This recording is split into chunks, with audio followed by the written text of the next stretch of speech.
द्वारा संचालित किया जाएगा।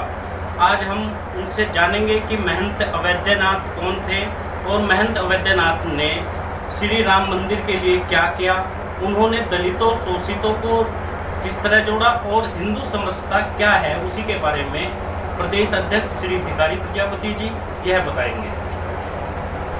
अध्यक्ष जी, किस तरह से हमारे जो महंत अवैधनाथ जी है उन्होंने किस तरह से हिंदू समरसता को जोड़ा और महंत योगी आदित्यनाथ ने इस कार्य को किस तरह आगे बढ़ाया जो अब आप आगे लेकर चल रहे हैं प्रदेश में?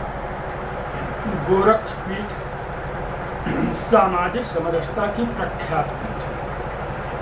इस पीठ पर जात पात, ऊंच नीच, छुआछूत, अगड़ा पिछड़ा, दीन दलित जैसे शब्दों का कोई स्थान नहीं। गोरक्ष पीठाधीश्वर महंत अवैधनाथ जी महाराज जी गोरक्ष पीठ के अपने कक्ष में बैठे हुए थे। उसी समय उनको समाचार मिला कि दक्षिण भारत के मीनाक्षीपुरम में काफी संख्या में दलितों ने हिंदू धर्म छोड़ करके दूसरा धर्म अपनाया।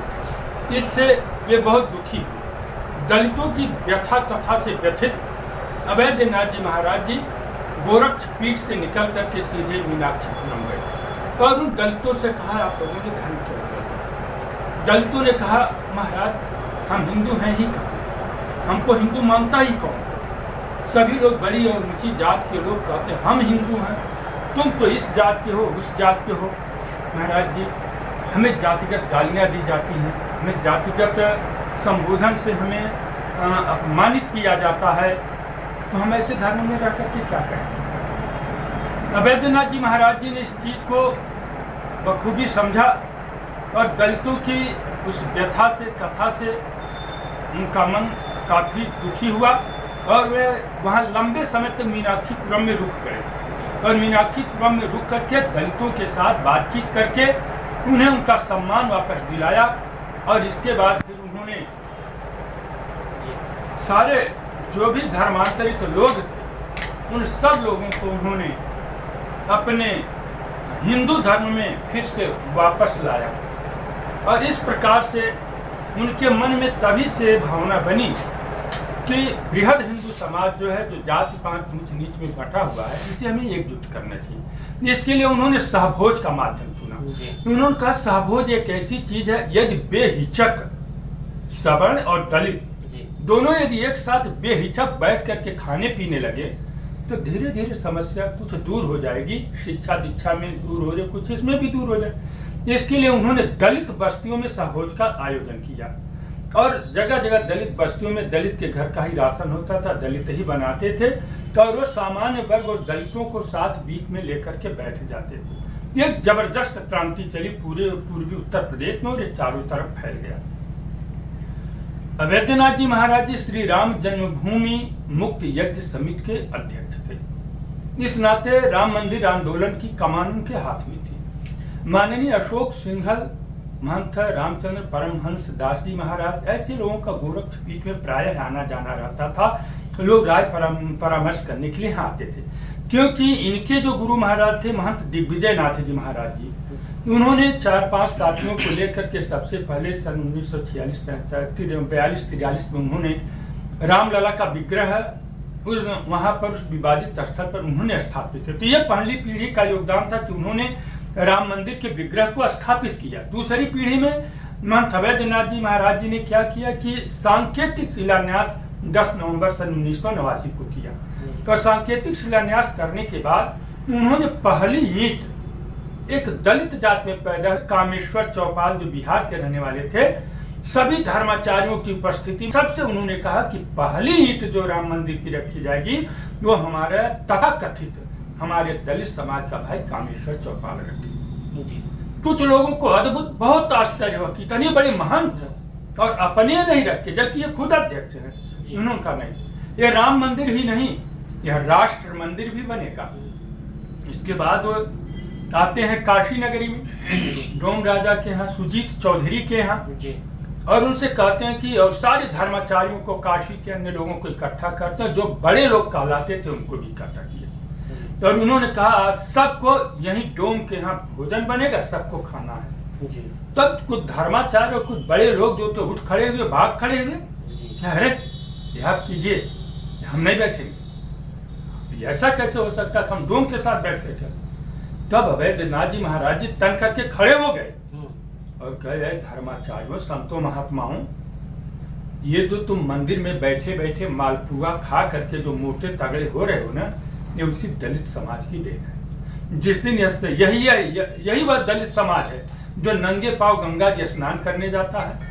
यही वह दलित समाज है जो अपनी गाढ़ी कमाई से 1 पैसा 2 पैसा ला करके उसकी आस्था और मंदिरों में देता है। और तुम करो, मैं इनके साथ भोजन नहीं करूंगा। तेरा उन्होंने समझाया तो सारे धर्माचार्य और बड़े लोग जो कहलाने वाले थे सब एक बात में बैठे। सुजीत चौधरी, डोम लोगों ने सब भोजन परोसा, दलितों को भी उन्होंने अपने बीच में बैठाया। और इसके बाद जब भोजन कर रहे तो उसी समय सुजीत चौधरी की माँ जो थी सारंग देवी, वो रोने लगी, उनकी आंखों से टप टप आंसू चूर। अवैधनाथ जी उनके पास गए और कहे, माँ तू रोती क्यों? उन्होंने कहा, हमको हिंदू कोई नहीं कहता, हमको सब लोग कहते ये डोम है, डोम है, हिंदू नहीं कोई कहता है। महाराज आज पहली बार ऐसा हुआ, कितने बड़े धर्माचार्य मेरे यहाँ आए, मैं उसी वजह से आंखों में आंसू था। काशी के, वाराणसी के अखबारों ने छापा मोटी हेडिंग में कि गोरक्ष पीठाधीश्वर अवैधनाथ जी महाराज हिंदू समाज की बिखरी हुई कड़ी को काशी नगरी में आकर के दलित के घर भोजन करके उन्होंने इसे मजबूती से जोड़ दिया। और ये बात चारों तरफ है। गोरक्ष पीठ का कहना कि जाति पात भेदभाव इन सबों में मत जाइए, हिंदू समाज को एकजुट कीजिए। आज के गोरक्ष पीठाधीश्वर योगी आदित्यनाथ जी महाराज जी, जो विश्व हिंदू महासंघ के राष्ट्रीय अध्यक्ष हैं, जिनके निर्देश पर आज हम सहारनपुर में आए हुए हैं और अवैधनाथ जी महाराज जी की 7वीं पुण्यतिथि को के अवसर पर उनके संदेश को लेकर के आए हैं। गोरक्ष पीठाधीश्वर योगी आदित्यनाथ जी महाराज जी कहते हैं कि दलित हिंदुत्व के आधार है। वे डंके की चोट पर कहते हैं कि दलितों के बिना हिंदुत्व की कल्पना ही नहीं की जा सकती। और इसके लिए उन्होंने बहुत कार्य किए, बहुत कार्य। गोरक्ष पीठ जैसी विश्व विख्यात पीठ में वहां के जो प्रधान पुजारी हैं वो दलित समाज के। और बलरामपुर जिले में वहां पर एक देवी पाटन का मंदिर है। देवी पाटन मंदिर जो है वो विश्व विख्यात मंदिर है, मां शक्ति पीठ का मंदिर है। वहां के जो पीठाधीश्वर हैं वो भी दलित समाज के। नाथ पंथ के जितने योगी और सन्यासी हैं जो सारंगी लेकर के जो जगह जगह चलते हैं, उन सब लोगों ने जाति पात की इस प्रथा का उन लोगों ने विरोध किया। ये सब बाबा गुरु गोरखनाथ की देन रही जिन्होंने अपने काल में किया। योगी, मेरा मानना है, मैं विश्व हिंदू महासंघ के उत्तर प्रदेश के अध्यक्ष की ओर से कह रहा हूं कि जाति सेनाएं देश की एकता, देश की शत्रु है। जाति सेनाएं देश के लिए शत्रु हैं, वह सामाजिक समरसता में बाधक। आज कोई कहता है मैं ब्राह्मण सेना, क्षत्रिय सेना, करणी सेना, दलित सेना, भीम सेना, मिम सेना, अब इसके बाद आएगी कहार सेना, फिर कुहार सेना, फिर लोहार सेना, फिर सोनार सेना, फिर खटिक सेना, फिर वाल्मीकि सेना, फिर निषाद से। आखिर इससे आप क्या पाएंगे, क्या निकलेगा इससे? योगी आदित्यनाथ जी महाराज जी का कहना, मैं विश्व हिंदू महासंघ की ओर से कहता हूं कि जाति सेनाओं पर सरकार तत्काल प्रभाव से प्रतिबंध लगाए।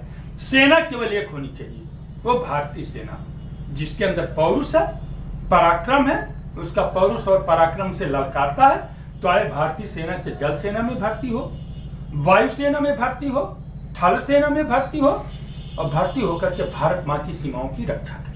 लेकिन जात के नाम पर सेनाएं नहीं होनी चाहिए।